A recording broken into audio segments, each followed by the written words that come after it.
ఇప్పుడు మనము సముద్రగుప్తుడి గురించి తెలుసుకుందాం. సముద్రగుప్తుడు గుప్త వంశానికి చెందిన రాజు. ఏ వంశం అండి? గుప్త వంశానికి చెందిన రాజు. ఇతనిని భారతీయ నెపోలియన్ అని పిలవడం జరుగుతుంది. భారతీయ నెపోలియన్ అని పిలవడం జరుగుతుంది. ఇతని యొక్క విజయాలు, సామ్రాజ్యాల గురించి తెలిసినట్లయితే, ఇతను ఉత్తర భారతదేశంపై దండయాత్ర చేసి 9 మంది రాజులను ఓడించడం జరిగింది. దీనినే ఆర్యావర్త యాత్ర అని పిలుచుకోవడం జరిగింది. అదేవిధంగా దక్షిణ భారతదేశంలోని 12 మందిని రాజులను ఓడించాడు. దీనిని దక్షిణ పదయాత్రగా పిలుచుకోవడం జరిగింది.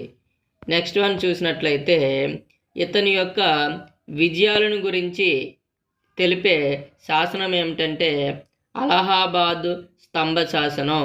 అలహాబాద్ స్తంభ శాసనం. దీనిని ఇతని యొక్క సేనాని అయినటువంటి హరిసేనుడు సంస్కృతంలో చెక్కించడం చేశాడు. నెక్స్ట్ వన్, ఇతని యొక్క బిరుదులు కానీ చూసినట్లయితే, ఇతని యొక్క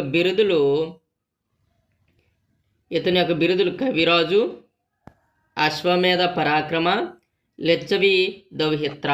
చూడండి, కవిరాజు అంటే ఇతను స్వయంగా కవి మరియు సంగీత ప్రియుడు కావడం చేత ఇతనికి ఆ బిరుదు రావడం జరిగింది.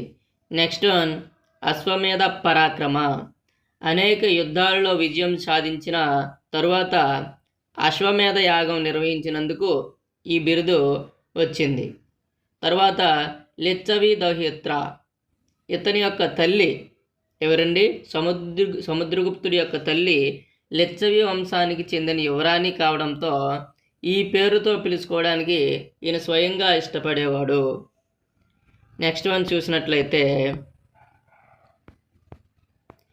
నాణ్యాలు మరియు కళలు.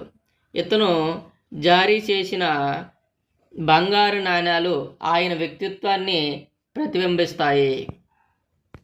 అయితే ఒక నాణ్యంపై ఆయన స్వయంగా వీణ వాయిస్తున్నట్లు ఉన్న చిత్రం ఆయనకు సంగీతంపై ఉన్న మక్కువను తెలియజేస్తుంది.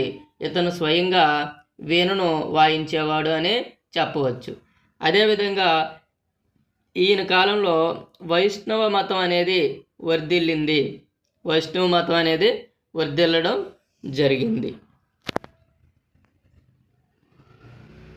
ఇలాంటి మరిన్ని వీడియోల కోసం మన ఛానల్ని సబ్స్క్రైబ్ చేసుకోండి.